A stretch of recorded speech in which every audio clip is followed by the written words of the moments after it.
Habari za leo tena, uko na mimi, Mr. Paul Simon Gregory, mtaalamu wa masuala ya mafunzo.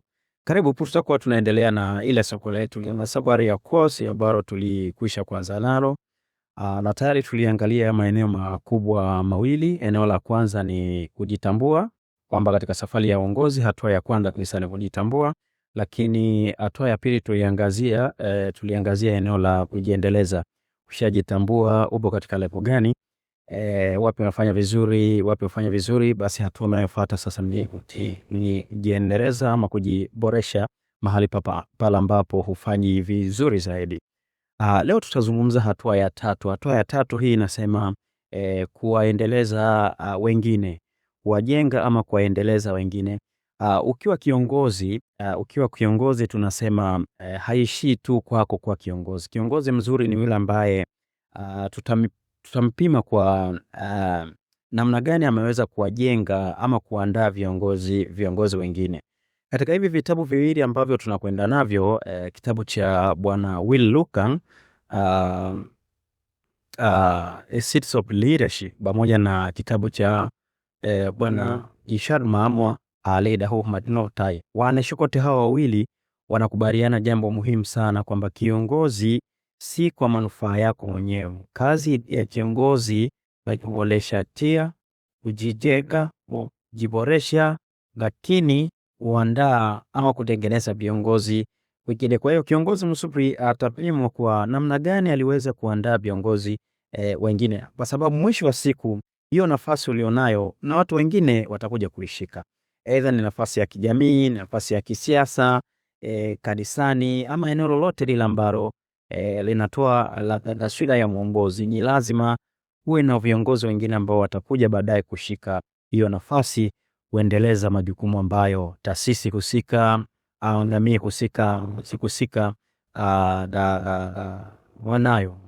Sababu maisha lazima yaendelee.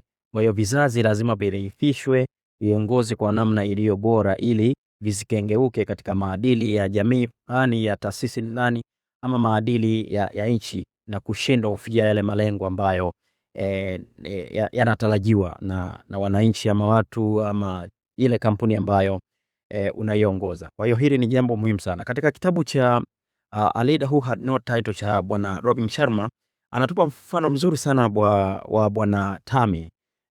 Tami ambaye nilikueleza katika clip iliyopita, kwamba alikutana na Break ambaye alikuwa stranded, amestaki kwenye safari yake ya uongozi, haoni mbele, haoni matunda, lakini Tami anasimama kama mentor, anasimama kama coach, kumtengeneza Break, na hatimaye tunaona Break anachukua taswira mpya kabisa ya uongozi na kuanza kuona matokeo katika eneo ambalo alikuwa anafanya kazi.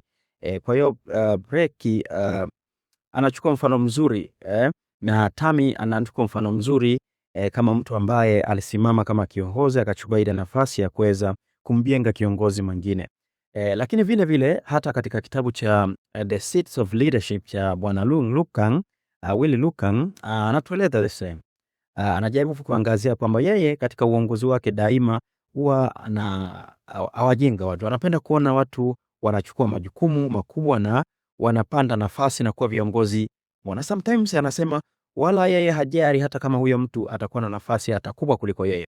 Anafurahia kuona vijana nao wajenga kwenye maeneo yote kwenye kazi na kwa takumu ya uongozi wa hali ya juu. Tunaona kuona furahia kuwatazama, na anafurahia kwa hawa walitoka koroni mwangu. Kwa hiyo hapa tunakumbushwa tu kwamba sisi ambao ni viongozi tunayo kazi kubwa sana ya kuwajenga na kuwainua, kuwaendeleza wengine katika safari ya uongozi, ili na wenyewe waweze kushika hizo nafasi za uongozi.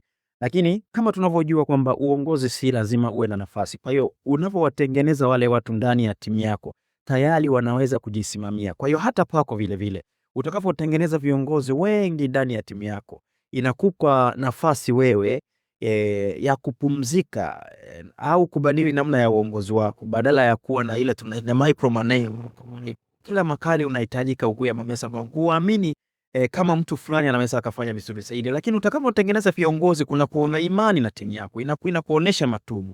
kwa sababu tayari wamewezeshwa, tayari wanaweza kujisimamia.